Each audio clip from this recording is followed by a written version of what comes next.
Pour le premier semestre 2021, les revenus générés par les banques d'investissement en Afrique subsaharienne sont estimés à 183,6 millions de dollars, en baisse de 32% par rapport à la même période en 2020. S'agissant des fonds détournés au Rwanda, le ministère de la Justice révèle qu'il n'a réussi qu'à récupérer 303,1 millions de francs rwandais sur les 2,2 milliards de francs attendus au cours du dernier exercice fiscal. La Banque internationale arabe de Tunisie a enregistré une hausse de 6,49% de son produit net bancaire au premier semestre 2021. Il passe ainsi de 466,3 millions de dinars fin juin 2020 à 496,59 millions de dinars fin juin 2021.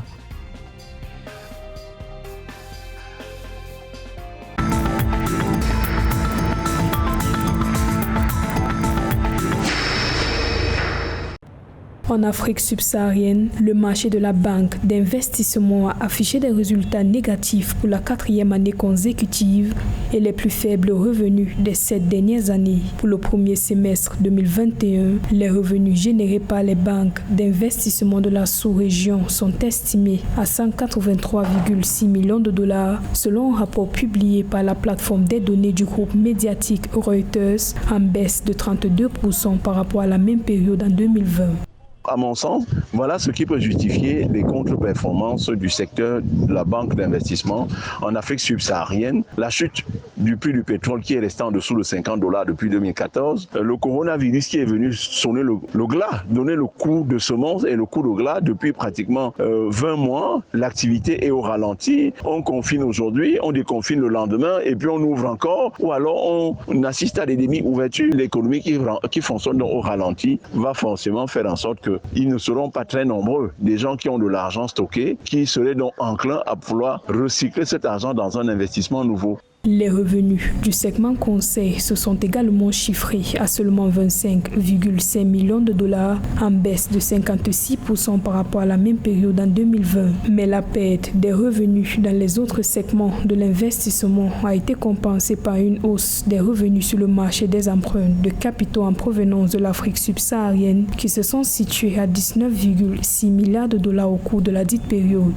Les performances, vous voyez très bien qu'elles sont inscrites sur une tendance baissière depuis près de 7 ans. Ça s'explique également. Ne perdez pas de vue que le prix du baril du pétrole a plongé depuis 2014. Donc en fait 2014-2021, ça fait bien 7 ans. Depuis 2014, les prix du baril du pétrole ont donc plongé et sont restés constamment en dessous de la barre de la barre de $50. Ce qui fait que les prix de production ne sont plus susceptibles d'être supportés par les investisseurs éventuels qui voudraient entrer dans le secteur du pétrole. La sous-région a pourtant connu de nombreuses transactions d'investissement. La valeur globale des transactions annoncées dans le segment des fusions-acquisitions s'élève à 62 milliards de dollars, un niveau record pour ce segment des activités d'investissement, 5 fois la valeur des transactions annoncées au cours du premier semestre 2020.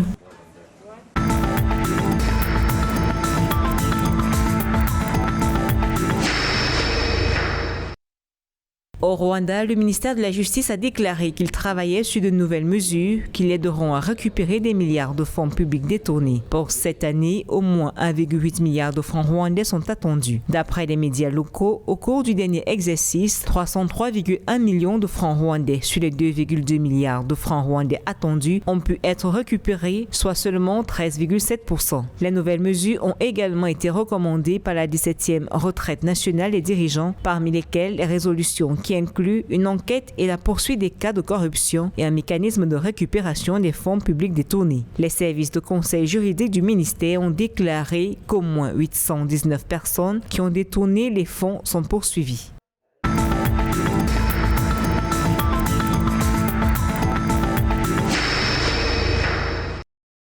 La Banque internationale arabe de Tunisie, BIAT, annonce une hausse de 6,49% de son produit net bancaire au premier semestre 2021. Il passe de 466,3 millions de dinars fin juin 2020 à 496,59 millions de dinars fin juin 2021. Dans le détail, l'encours des dépôts est en croissance de 16,33%, passant de 12,85 milliards à 14,94 milliards de dinars pour cette même période comparée comparativement à un an auparavant grâce à une hausse significative de 13,18% des dépôts à vue. L'encours des crédits nets a atteint 11,61 milliards de dinars au 30 juin 2021 contre 10,86 milliards de dinars au 30 juin 2020, enregistrant ainsi une augmentation de 6,85%.